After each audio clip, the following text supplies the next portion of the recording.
Hello students, कैसे हैं आप लोग। लगता है आप लोग मेरा वीडियो मन से देख नहीं रहे हैं। मेरा व्यूज़ बिल्कुल ही बढ़ नहीं रहा है। चलिए तो हम लोग स्टार्ट करते हैं। जो कंपोजिशन पार्ट कल बचा हुआ था पोएम का, कौन सा पोएम देख रहे थे हम लोग?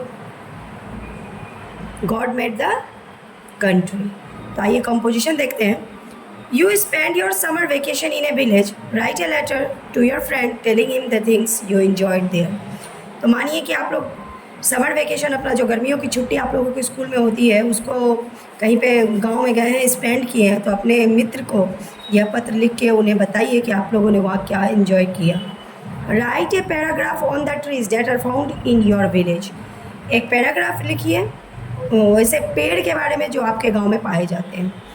सेकेंड चीज़ आइए डी में देखते हैं, word study dictionary use. Correct the spelling of the following words. तो इस स्पेलिंग को आपको सही करना है, सही लिखना है। ये गलत है, हमको सही बना करके लिखना है। Abundant, pensive, country, idleness, serum, eclipse. Complete the following sentence with the words given below. इसमें आपको फिल अप द ब्लैंक्स करना है। ये खाली जगह था जहाँ हम बुक पे ही भर के आप लोगों को बता दिए हैं। He threatened to beat me.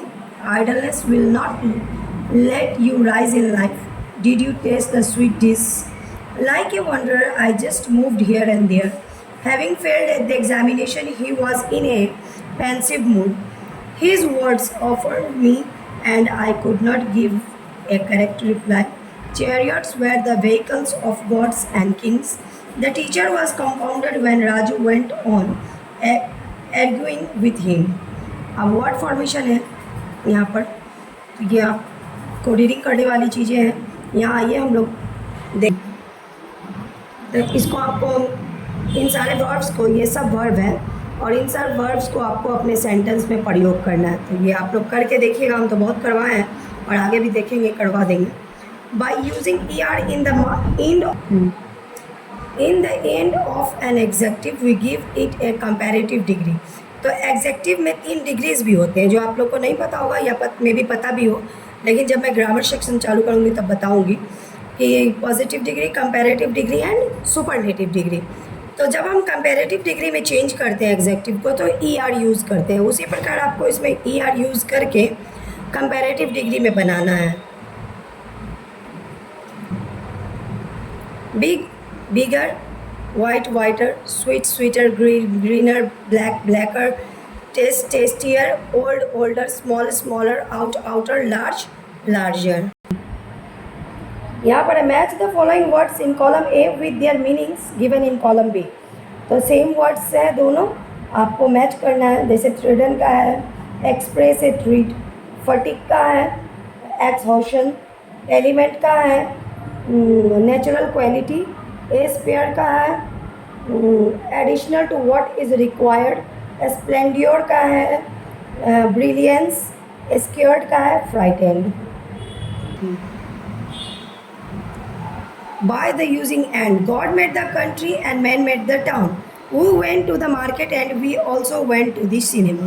तो ये दोनों सेंटेंस को आप देखिए, 2 सेंटेंसेस पिछला चैप्टर में भी हम लोग पढ़े थे कि 2 सेंटेंस को या 2 वर्ड्स को या 2 क्लास को, 2 फ्रेजेस को जो जोड़ते हैं उसे हम कंजंक्शन कहते हैं। तो यहाँ देखिए दोनों में एंड लगा के जोड़ा गया। इसी प्रकार आपको now join the following sentence with and.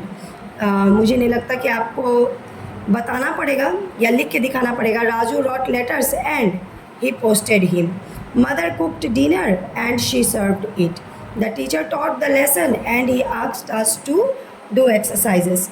Ranjan saw a puppy in the street and brought it at home। The boys were playing and they were making a noise। The king gave him land and the queen gave him jewels। He went to the circus and his friends were to the cinema। We will go to Delhi and they will go to Jaipur। My father is in the drawing room and I am in the study। So students, इन सभी sentences में and जोड़ना है बस, और कुछ नहीं करना है। इसलिए मैंने बनाया नहीं, क्योंकि सिर्फ और सिर्फ इसमें एंड जोड़ के सेंटेंस को कंप्लीट करना है। Let's do our activities. Collect 4 poems in Hindi that deal with village life. 4 ऐसे पोएम को आप कलेक्ट कर लीजिए जो विलेज लाइफ से रिलेटेड हो। Write a short profile of a village you have visited, the village you belong to. एक short profile बनाइए विलेज से, जो विलेज या तो आप विजिट किए हो या जिस गांव में आप रहते हो। Come let's translate the following into English. इस फल को मत खाओ, धूप में मत खेलो। इसका हम आपको इंग्लिश एक ही बार में दिखा देंगे, पहले हिंदी पढ़ लेते हैं।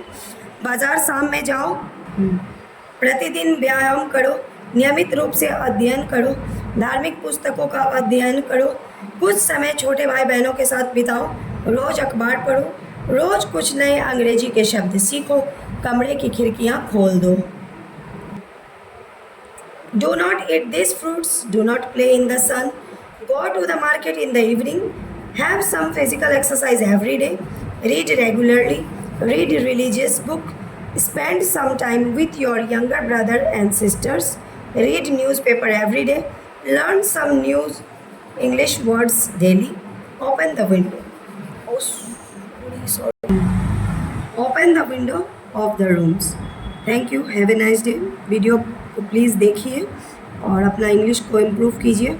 मेरे चैनल को सब्सक्राइब कीजिए। Thank you.